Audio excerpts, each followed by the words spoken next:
feeding the questions, Dr. Hal. However, before we get into the main gist of our show, needless to say, we also, as you probably know, have the great Pete Goldie here. I guess. As well, and we are assuming that Frank Chu will show up. We also have musical guests, Mac and Roadkill, and just a panoply, a veritable caravanserai of mighty talent rolling across the plains of this show. But of course, we didn't come here to spectate behavior music, although that was partly why we came here. Perhaps.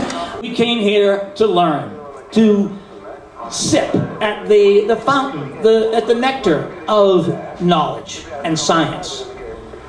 The show, as you know, is not about passively spectating. It's about questing. It's about a vision quest for knowledge and wisdom. And yes, those of you who have been here before know the quest well, and you are weary in your travails, perhaps, from questing. So, I would at this time like to introduce a great scientist, philanthropist, explorer, and lover of humanity. Ladies and gentlemen, the great, the inimitable, the illimitable Pete Goldie. Hello, Michael Peppe. You lick it.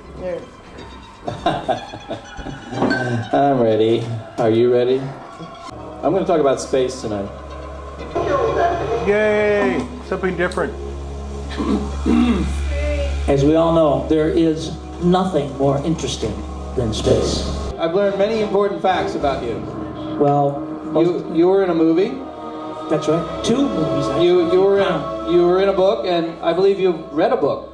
I read several books several years ago. And I think you once lost your glasses at a laughing squid party. I did, and tried to get them back for like a year and a half. Did you get them back? And yes, I did get them back, and then lost them 2 weeks later. Okay, this is the space report, as you know. Yes. Yeah.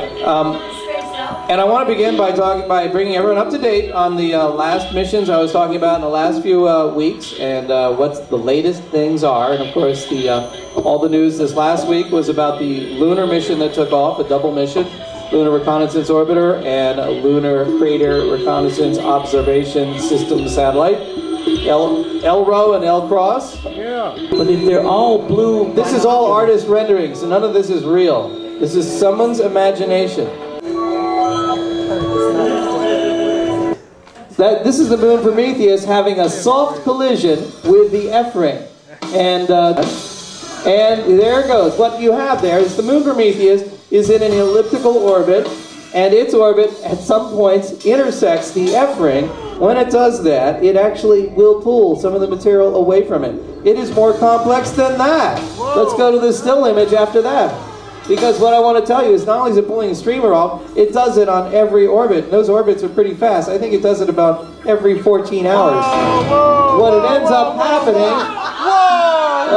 same colors, same everything. There's your streamer. That's the one. Actually, those streamers, as they are pulled off, are corkscrewing spiraled around. Oh my God. This is where the core is distorted by the ring. What the hell is this that? is another one, and it pulls these spirals off. They actually spiral all around that ring. Oh. Keep looking at the light. All around. Don't do it. Every 14 hours, pulling off another streamer, making it spiral around the ring.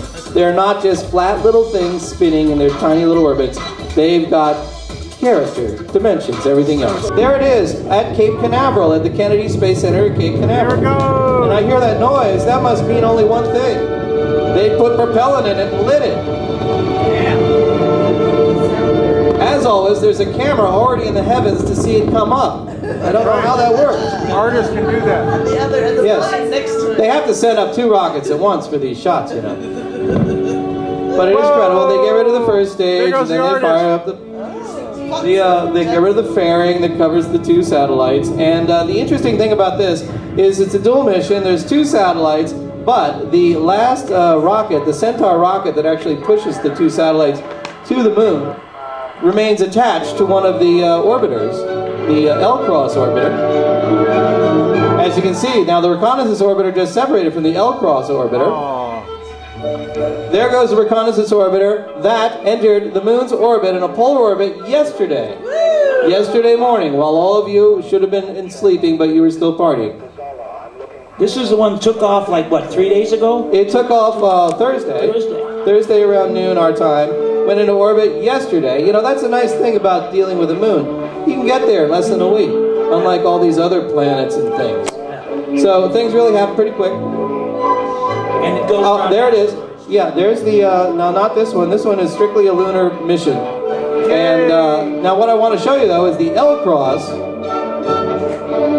The Lunar Reconnaissance Orbiter is going to get high-resolution images of the entire moon, especially the north and south poles, because it's in a polar orbit.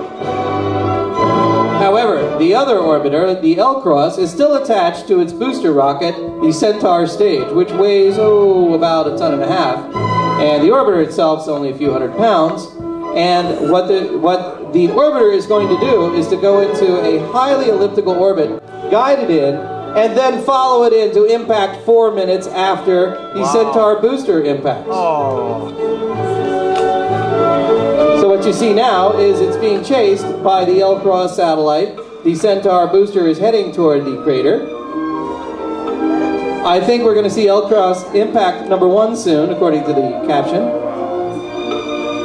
Oh, it happened. So it hit. And then the one that's observing chases right down. While it's chasing, it actually collects some of the dust and vapor blown up from that impact. We'll analyze it. It has 4 minutes in real time to transmit the data back before it itself impacts. Impact number 2. However, the LRO satellite will continue orbit and take pictures of both of those impacts from above. And I'm glad you like that. That's enough of that video. Let's go back to the slideshow if we can, quickly. Can I just, for a moment, ask, why do they crash it into the moon? But they are specifically going to polar craters that never see the sun. And they're trying to find water. So they're trying to find comets that impacted the moon a billion years ago and have remained frozen solid ever since. And they want to get some of that water vapor up there so then that we can send our human-monkey hybrids in space to the moon, and they'll have plenty of water to drink and make into hydrogen fuel for their moon buggies. That's just to let you know that the LCROSS satellite is going into a very unusual orbit. As it reaches the moon, it makes a quick, hard turn, goes into an elliptical orbit around the Earth and the moon, and then it crashes. However, our orbits always stop when Frank Chu is in the house. Frank, come on up stage. Yes, indeed. Frank Chu, no stranger to our audiences. Frank Chu, one of the leading conspiratologists, telling us about the conspiracies that threaten our world. Go ahead, Frank. Testing. Well, this past week, Obama's wife was able to come by, and there was a lot of news media outside the Moscone Center. So I already met Mark Matthews from Channel 7, Hank Clance from Channel 5, and Dan Kerman from Channel 4. So I was able to get filmed about the populations of the other galaxies and concerning me as a movie star and the TV star. And I was already filmed with CBS, NBC 90 News. It was about Bush and Clinton's with the 12 galaxies of populations that are guilty of the impeachments, those space vacations and flying saucers and rocket societies, top secret by the Pentagon and NASA. So I was already published by the San Francisco Examiner and the San Francisco magazine this past few weeks too. So I'm trying to get that impeachments for about 2012 or 2010 and get it all proven in Washington, D.C. too. Thank you. Frank, could I just ask one question, Frank? I'm just wondering.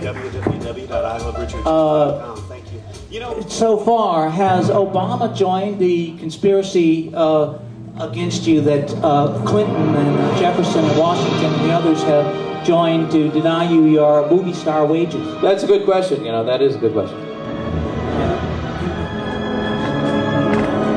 Well, Obama is also on my side, and most of the former presidents for the White House were guilty, but Obama and some of the other ones are on my side, trying to help me get the impeachments through. Cool, that's good. Okay. So there, all you people trashing Obama,